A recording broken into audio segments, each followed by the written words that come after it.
ce dimanche, à Abidjan, l'atmosphère était à la fois lourde et pleine d'espérance. Dans une salle comble, face à ses militants, Charles Blé Goudet, président du COJEP, a pris la parole. Objectif: dresser le bilan de la présidentielle d'octobre 2025 et tracer la route à venir. Le COJEP avait soutenu la candidature de Simone Yves Gbagbo. La victoire n'a pas été au rendez-vous.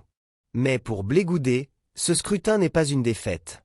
Ce n'est pas une défaite, c'est une victoire reportée, a-t-il lancé, saluant la mobilisation de ses partisans, malgré les doutes et les intimidations. Le combat démocratique se gagne dans les urnes, pas dans la rue. Et dans un message fort, à ses adversaires comme à ses partisans. Il a condamné les violences post-électorales et appelé à la paix. La Côte d'Ivoire n'a pas besoin d'une autre guerre. Elle a besoin d'une espérance nouvelle, d'un peuple uni, fier et libre. Des mots accueillis par des applaudissements nourris. Et dans un geste d'apaisement rare, Blé Goudet a félicité le président Alassane Ouattara, l'exhortant à faire preuve de clémence envers les détenus politiques.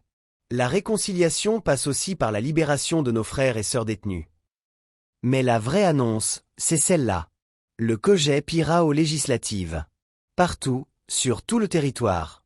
Nous avons foi dans la force du vote, a-t-il déclaré. Devant une salle en liesse. Blé Goudet promet un parti plus structuré, plus fort. Avec une jeunesse mobilisée, des femmes engagées. Et un mot d'ordre: justice, équité, transparence. Il a même proposé une refonte complète de la CEI. Et un encadrement légal des budgets de campagne. Et puis, cette phrase, comme une promesse. Ce que nous n'avons pas obtenu aujourd'hui, nous l'obtiendrons demain. L'histoire ne s'écrit jamais en un seul jour. L'espérance ne meurt jamais. À travers ce discours, Charles Blé Goudet se pose une nouvelle fois. En acteur de paix, en bâtisseur d'un avenir réconcilié.